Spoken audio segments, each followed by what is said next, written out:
ஜெகதீஷ் மகிழா அப்படிங்கிற ஒரு தம்பதி இருக்காங்க. இவங்களுக்கு சொந்தமா லிக்விட் ஃபில் பண்ணக்கூடிய கம்பெனியும் செங்கல் சூளையும் இருக்கு. அதுல நல்ல வருமானமும் வருது. சொந்தமா பெரிய வீடு, கார்னு சொல்லி கோடிக்கணக்கில் இவங்களுக்கு சொத்து இருக்கு. லைஃப்ல நல்ல செட்டிலும் ஆகிட்டாங்க. இந்த தம்பதிக்கு மொத்தமா 3 பசங்க இருக்காங்க. அதுல 2வது பையனோட பேரு சுபீர். இவன் தன்னோட அப்பா மூலமா வரக்கூடிய அந்த சொத்தை பார்த்துக்கிட்டு அவரோட பிஸ்னஸையும் கவனிச்சிட்டு இருக்கான். இப்படி 3 பசங்களும் நல்லா படித்து பிஸ்னஸ் பண்ண ஆரம்பித்ததுனால அவங்க எல்லாருக்குமே ஒருத்தருக்கு ஒருத்தராக கல்யாணம் பண்ண ஆரம்பிக்கிறாங்க இந்த தம்பதி. முதல் பையனுக்கு கல்யாணம் முடிச்சதுக்கு அப்புறமா 2வது பையனான சுபீருக்கு பொண்ணு தேட ஆரம்பிக்கிறாங்க. அப்படி பொண்ணு தேடுறப்ப தான் ஜசான் அப்படிங்கிற ஒரு ஊரில் வீணா அப்படிங்கிற பொண்ணோட ஜாதகம் இவங்களுக்கு கிடைக்குது. அந்த பொண்ணு +2 முடிச்சுட்டு வீட்டில் தான் இருக்காங்க. அவங்க ஃபேமிலி ஒரு நார்மலான குடும்பம் தான், பெரிய பணக்காரங்க கிடையாது. இருந்தாலுமே இந்த வீணா பார்க்க ரொம்பவே அழகாக இருக்கிறதுனால சுபீரோட ஃபேமிலிக்கு அந்த பொண்ணை ரொம்பவே பிடிச்சு போகுது. குடும்பத்தில் வசதி இல்லாட்டி பிரச்சனை இல்லை, பொண்ணு பார்க்க ரொம்பவே அழகாக இருக்கா, ஸோ கல்யாணம் பண்ணால் எவ்வளோ தான் கல்யாணம் பண்ணுவேன்னு சொல்லிட்டு சுபீர் ரொம்பவே உறுதியாக இருந்திருக்காரு. இதனால இந்த 2 ஃபேமிலியும் சேர்ந்து பேசி அவங்க 2 பேருக்கும் கல்யாணத்தையும் ஃபிக்ஸ் பண்ணுறாங்க. அவங்க ஃபிக்ஸ் பண்ண மாதிரியே ரொம்பவே கிராண்டாக இந்த தம்பதியோட கல்யாணம் நடக்குது. கல்யாணம் முடிஞ்சதுக்கப்புறமா கொஞ்ச நாட்கள் சுபீரும் வீணாவும் அவங்களோட மாமனார் வீட்டில் தான் இருந்திருக்காங்க. அதுக்கப்புறமா இவங்க 2 பேரும் என்ன பண்ணுறாங்கன்னா தனியாக இருக்கலாம் அப்படின்னு முடிவு பண்ணி வீணாவோட சொந்த ஊர்லேயே ஒரு பெரிய லேண்டை வாங்கி புதுசாக ஒரு வீடு கட்டி 2 பேரும் அங்கே வாழ ஆரம்பிக்கிறாங்க. வீணா தினமுமே பால் வாங்குறதுக்கு தன்னோட அப்பாவோட வீட்டுக்கு போயிட்டு அங்கே இருக்க டெய்ரி ஃபார்மில் தான் அவங்க பால் வாங்கிட்டு வருவாங்க. இந்த சமயத்தில் சில வேளைகளில் வீணாவால் அங்கே போக முடியல அப்படின்னா வீணாவோட அப்பா அவனோட தம்பிக்கிட்ட பாலை கொடுத்து அக்கா வீட்டில் கொடுத்துட்டு வா அப்படின்னு சொல்லி அனுப்பி வைப்பார். அந்த பையனும் அடிக்கடி வீணாவோட வீட்டுக்கு வந்து பாலை கொடுத்துட்டு போகிறது வழக்கமாக இருந்திருக்கு. இப்படி தான் வீணாவும் சுபீர் அவங்க 2 பேர்த்தோட கல்யாண வாழ்க்கை ரொம்பவே சந்தோஷமாக போய்கிட்டு இருந்திருக்கு. ஒரு நாள் நைட்டு 8 மணி ஆகியும் கூட வீணா அன்னைக்கு பால் வாங்க வீட்டுக்கு வரல. அதனால் வீணாவோட அப்பா என்ன பண்ணுறாருனா அவங்களோட பையன்கிட்ட பாலை கொடுத்து அக்காவோட வீட்டுக்கு போயிட்டு இதை கொடுத்துட்டு வா அப்படின்னு சொல்லி அனுப்பி வைக்கிறாரு. அந்த பையனும் வீணாவோட வீட்டுக்கு போகிறான். ஆனால் அங்கே போய் பார்க்குறப்போ வீட்டோட கதவு திறந்தே இருந்திருக்கு. வீணாவோட தம்பி என்னாச்சு இந்த நேரத்தில் கதவை திறந்து போட்டுட்டு அக்கா என்ன பண்ணிக்கிட்டு இருக்கா அப்படின்னு யோசிச்சுக்கிட்டே அந்த வீட்டுக்குள்ளே போகிறான். நடுஹால் ஃபுல்லாக போய் பார்க்கும்போது வீடு ஃபுல்லாக ரத்தமாக இருந்திருக்கு. அதை பார்த்த வீணாவோட தம்பி ரொம்பவே பயந்து போயிட்டு அக்காவுக்கு என்னாச்சு அப்படின்னு பதறிக்கிட்டு நேராக அவங்களோட பெட்ரூம்குள்ளே போய் பார்க்குறான். அங்கே போயிட்டு லைட்டை போட்டு பார்க்குறப்ப தான் அந்த காட்சி அவனை ரொம்பவே அதிர்ச்சிக்குள்ளாக்குது. ஏன்னா அங்கே வீணாவும் சுபீர் 2 பேரும் கை கால்கள் கட்டப்பட்டு இரத்த வெள்ளத்தில் இறந்து பிணமாக கிடக்குறாங்க. அதை பார்த்த வீணாவோட தம்பி பதறி போயிட்டு உடனே அங்கேருந்து ஓடி வந்து தன்னோட அப்பா கிட்ட தான் பார்த்த எல்லா விஷயத்தையுமே ஒன்று விடாமல் சொல்ல ஆரம்பிக்கிறான். தன்னோட மகள் இப்படி கொடூரமாக இறந்து கிடக்கிறத கேட்ட அந்த தந்தையால் அதை தாங்கிக்கவே முடியல. அதிர்ச்சியில் அவர் ஓடி வர்றாரு. வீட்டுக்கு வந்து பார்க்குற சமயத்திலேயே இந்த சம்பவம் பற்றி போலீஸ்க்கும் இன்ஃபார்ம் பண்ணுறாங்க. தகவல் கிடைச்ச கொஞ்ச நேரத்திலேயே போலீஸ் அந்த வீட்டுக்கு வந்து இன்கொயரியை ஸ்டார்ட் பண்ணுறாங்க. 2 பாடியையும் ரெக்கவர் பண்ணி அட்டாப்சி பண்ணுறதுக்காக கவர்மெண்ட் ஹாஸ்பிட்டலுக்கு அனுப்பி வச்சுட்டு இந்த க்ரைம் சீனில் அவங்களோட இன்வெஸ்டிகேஷனை ஸ்டார்ட் பண்ணியிருக்காங்க. அப்போது அங்கே இருந்த வீணாவோட ஃபேமிலிக்கிட்ட போலீஸ் ஃபஸ்ட்டு விசாரிக்க ஆரம்பிக்கிறாங்க. உங்களுக்கு யார் மேலேயாவது சந்தேகம் இருக்கா அப்படின்னு சொல்லி கேட்குறாங்க. அப்போ அவங்களோட ஃபேமிலி அப்படி யார் மேலேயே எங்களுக்கு எந்த சந்தேகமும் இல்லைன்னு சொல்லும்போது தான் வீணாவுக்கு யாராவது பகைன்னு சொல்லி இருக்காங்களா, ஸோ அவங்க யாராவது இவங்களை கொலை பண்ணியிருப்பாங்களா அந்த மாதிரியே கேட்டு பார்க்குறாங்க. ஸோ அப்போ அவங்களும் சொல்கிறாங்க என்னென்னா அந்த மாதிரி என்னோடய பொண்ணு யார்கிட்டையும் பகையை வச்சுக்க மாட்டா, எல்லார் கூடயும் நல்லா பழகுற டைப் தான்னு சொல்கிறாங்க. ஸோ இதனால் போலீஸ் என்ன பண்ணுறாங்கன்னா அந்த வீடு ஃபுல்லாக ஏதாவது தடயம் கிடைக்குதா அப்படின்னு சொல்லி செக் பண்ணி பார்க்குறாங்க. அப்போ தான் அந்த வீட்டில் இருந்த நகை, பணம், லேப்டாப், ஐஃபோன்னு சொல்லி எதுவுமே அங்கே இல்லை. அப்போ போலீஸ் என்ன நினைக்கிறாங்கன்னா திருட வந்தவங்க இந்த பணம், நகை, இருக்க திங்ஸ் எல்லாத்தையும் எடுத்துக்கிட்டு போகிறப்ப தான் இவங்க 2 பேர்த்தையும் இப்படி கொடூரமாக கொலை பண்ணிட்டு போயிருக்கணும் அப்படிங்கிற ஒரு கோணத்தில் அவங்களோட இன்கொயரியை ஸ்டார்ட் பண்ணுறாங்க. வீணாவோட வீட்டில் எல்லா பக்கமும் சிசிடிவி கேமரா இருக்குது. சரி, அதை செக் பண்ணி பார்த்தா யார் வந்தால் கொலை பண்ணா அப்படின்ற விஷயம் தெரிஞ்சிடும்னு சொல்லி போலீஸ் அதை செக் பண்ணி பார்க்குறப்ப தான் அங்கே இருந்த ஹார்ட் டிஸ்கை காணாமல் போனதை கவனிக்கிறாங்க. இதனால் அங்கே நடந்த விஷயங்களை அவங்களால எடுக்க முடியல. சரி, இதுக்கு அடுத்தது பக்கத்தில் யார் வீட்லையாவது கேமரா இருக்கா, அதில் ஏதாவது எவிடன்ஸ் கிடைக்குதான்னு சொல்லிட்டு போலீஸ் தேடுறப்ப தான் சரியாக வீணாவோட வீட்டில் இருந்து ஒரு 2 வீடு தாண்டி ஆப்போசிட்டில் இருக்கக்கூடிய ஒரு வீட்டில் ஒரு கேமரா இருந்திருக்கு. அதை தெரிஞ்சதுமே போலீஸ் அந்த வீட்டில் போயிட்டு அந்த கேமராவை செக் பண்ணி பார்க்குறாங்க. அப்போ தான் போலீஸ்க்கு ஒரு முக்கியமான க்ளூ கிடச்சிருக்கு. அன்னைக்கு மத்தியானம் ஒரு 12 மணி போல் 4 பேர் 2 பைக்கில் அந்த வீட்டுக்கிட்ட வந்திருக்காங்க. அந்த வீட்டில் இருக்கவங்கள தெரிஞ்ச மாதிரியே வந்ததுமே கேட்டை ஓப்பன் பண்ணி வீட்டுக்குள்ளே போயிருக்காங்க. அப்படி உள்ளே போனவங்க சுமார் 4 மணி நேரம் கழித்து, அதாவது சாயந்தரம் 4 மணி பக்கமாக தான் அந்த வீட்டிலேருந்து திரும்ப வெளியே போயிருக்காங்க. இதை பார்த்த போலீஸ்காரங்களுக்கு அதுக்கு அடுத்தது வேறு யாராவது அந்த வீட்டுக்குள்ளே போயிருக்காங்களா அப்படின்னு சொல்லி அதையும் செக் பண்ணி பார்க்குறாங்க. ஆனால் இவங்க வந்ததுக்கப்புறமா வேறு யாருமே அந்த வீட்டுக்குள்ளே போகலை. ஸோ கண்டிப்பாக இந்த 4 பேர் தான் அந்த 2 பேர்த்தையும் கொலை பண்ணியிருக்கணும் அப்படின்னு சொல்லி போலீஸ் இவங்க 4 பேர்த்தையும் பற்றி விசாரிக்க ஆரம்பிக்கிறாங்க. அதில் வந்திருக்க நபர்கள் வீணாவோட ஃபேமிலியில் இருக்கக்கூடியவங்களுக்கு தெரிஞ்ச நபரா அப்படின்னு தெரிஞ்சுக்கிறதுக்காக வீணாவோட ஃபேமிலியில் இருக்க மெம்பர்ஸை கூட்டிகிட்டு வந்து இந்த ஃபுட்டேஜை அவங்களுக்கு போட்டு காட்டுறாங்க. அப்படி காட்டுறப்ப தான் இன்னொரு முக்கியமான விஷயமும் போலீஸ்க்கு தெரிய வருது. அந்த ஃபுட்டேஜில் இருக்கக்கூடிய ஒரு நபரை இவங்களுக்கு தெரியும் அப்படின்னு சொல்லி இவங்க அடையாளம் காட்டுறாங்க.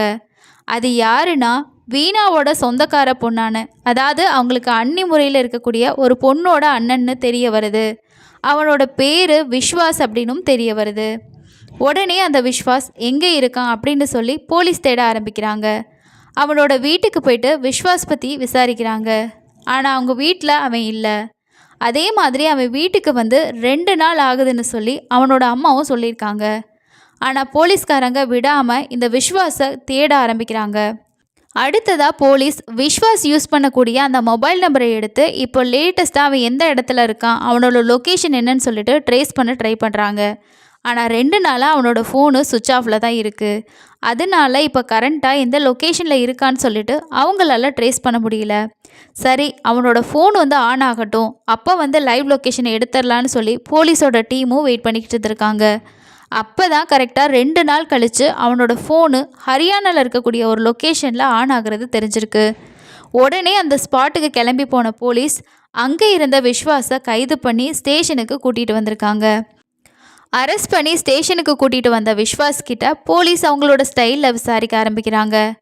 எதுக்காக அந்த வீட்டுக்கு நீ போன, உன் கூட வந்த அந்த 3 பேரும் யார், எதுக்காக இந்த கொலை பண்ணீங்க அப்படின்னு சொல்லி போலீஸ் துருவி துருவி விசாரிக்க ஆரம்பிச்சிருக்காங்க. விஸ்வாஸ்க்கு தெரியும் இதுக்கு மேலே நம்மளால் உண்மையை மறைக்க முடியாது அப்படின்னு சொல்லிட்டு அவன் எதுக்காக அந்த வீட்டுக்கு வந்தான் அப்படிங்கிற எல்லா விஷயத்தையுமே அவன் சொல்ல ஆரம்பிச்சிருக்கான். அப்போது விஸ்வாஸ் என்ன சொல்லியிருக்கான்னா, நான் வெளியூரில் வேலை பார்த்துட்ருக்கேன். நான் அன்றைக்கி என்னோடய தங்கச்சியை பார்க்குறதுக்காக எங்கள் வீட்டுக்கு வந்தேன். அவகிட்ட ராக்கி கட்டிக்கிறதுக்காக தான் வந்தேன்.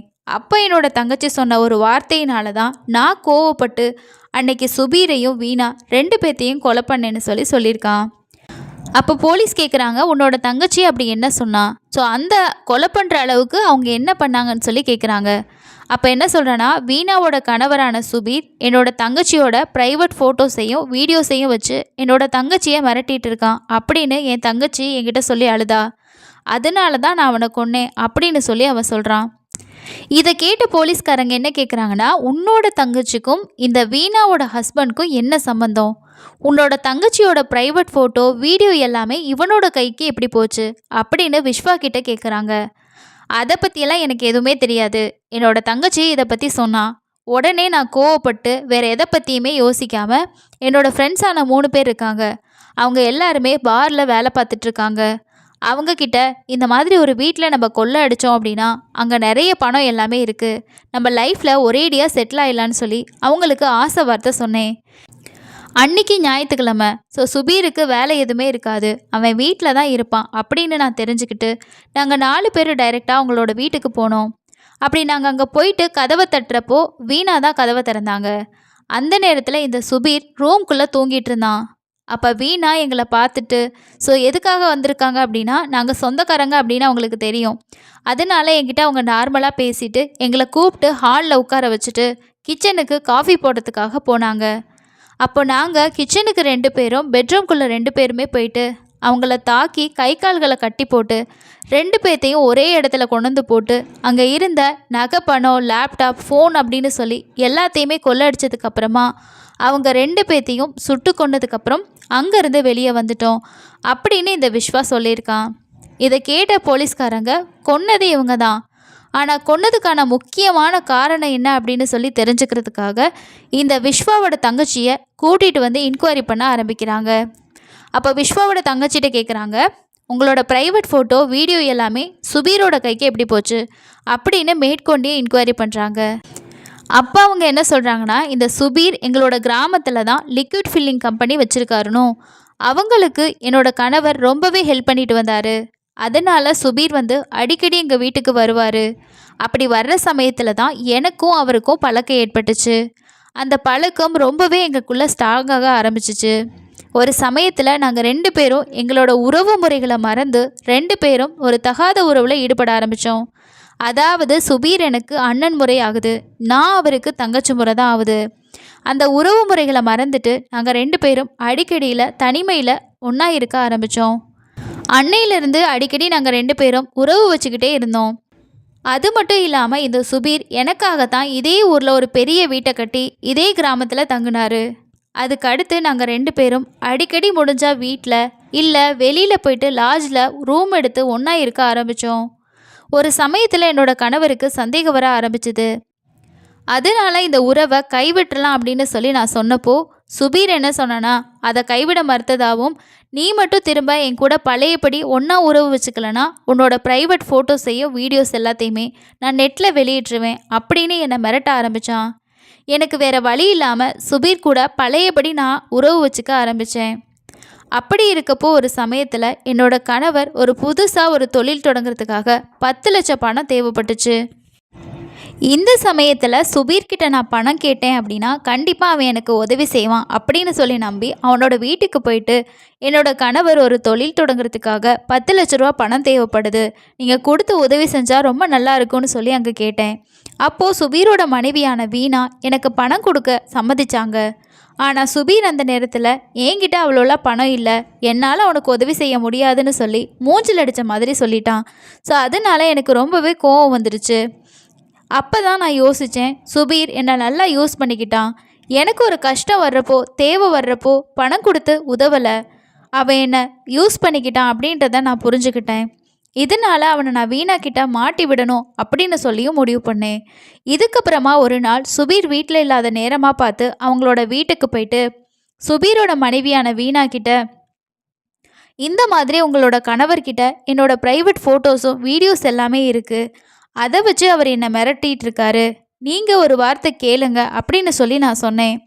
ஆனால் வீணா அந்த விஷயத்தை நம்பாமல், உனக்கு பணம் கொடுக்கல அப்படிங்கிற கோவத்தில் நீ என்னோட புருஷன் மேலே பழி போடுறியா அப்படின்னு சொல்லி என்னை திட்டி அவமானப்படுத்தி அந்த வீட்டிலேருந்து வெளியே அனுப்பிட்டாங்க. அதனால எனக்கு கோவம் இன்னுமே அதிகமாச்சு. அவங்கள பழி வாங்கணும் அப்படின்னு சொல்லி முடிவு பண்ணி தான் என்னோட அண்ணன் வீட்டுக்கு வந்தப்போ அவன்கிட்ட முழுசாக எதையுமே சொல்லாமல் என்னோட ப்ரைவேட் ஃபோட்டோ வீடியோஸை வச்சு சுபீர் என்னை மிரட்டுறான். அது மட்டும் இல்லாமல் அவன் கூட உறவு வச்சுக்க சொல்லியும் என்னை வற்புறுத்துறான். ஏன்னா அவன் பாலியல் ரீதியாக என்னை டார்ச்சர் பண்ணுறான். அவனை ஏதாவது பண்ணி என்னை காப்பாத்துன்னு சொல்லி என்னோட அன்னைக்கிட்ட தான் நான் அழுதேன். அதை கேட்டு தான் அவர் அதெல்லாம் பண்ணார். இதுதான் நடந்துச்சுன்னு சொல்லி விஸ்வாவோட தங்கச்சி எல்லா உண்மையுமே போலீஸ்கிட்ட ஒன்று விடாமல் தெளிவாக சொல்லியிருக்காங்க. அதை கேட்டதுக்கப்புறமா தான் போலீஸ்காரங்களுக்கு நடந்த உண்மை எல்லாமே புரிய வருது. அந்த கொலை எதுக்காக பண்ணாங்க அந்த உண்மை எல்லாமே தெரிய வருது. இது தெரிஞ்சதுக்கப்புறமா அவங்க ரொம்பவே ஷாக் ஆகுறாங்க. இருந்தாலும் வேறு வழி இல்லாமல் அவங்க 2 பேர்த்தையும் அரெஸ்ட் பண்ணி கோர்ட்டில் ஆஜர் பண்ணி சிறையிலையும் அடைக்கிறாங்க. அவங்க 2 பேரும் இப்போது ஜெயிலில் தான் இருக்காங்க. எந்த ஒரு தவறான உறவுமே ஆரம்பிக்கும் போது ரொம்பவே சந்தோஷமாகவும் அது மாதிரி வேற ஒரு விஷயம் இல்லை அப்படிங்கிற மாதிரி தான் தோணும். ஆனால் அதுவே நம்மளோட வாழ்க்கையை பாழாக்கும் அப்படிங்கிறது இது போன்ற நிறைய சம்பவங்கள் மூலமாக நமக்கு தெரிய வரும். இந்த கேஸை நீங்கள் ஃபுல்லாக பார்த்துருப்பீங்க. இதில் யார் மேலே தப்பு யார் மேலே சரி அப்படிங்கிறத நீங்கள் என்ன நினைக்கிறீங்கன்னு சொல்லிட்டு கீழே இருக்க கமெண்ட் செக்ஷனில் ஷேர் பண்ணுங்கள். அடுத்த இன்னொரு வீடியோவில் சந்திக்கலாம். நன்றி.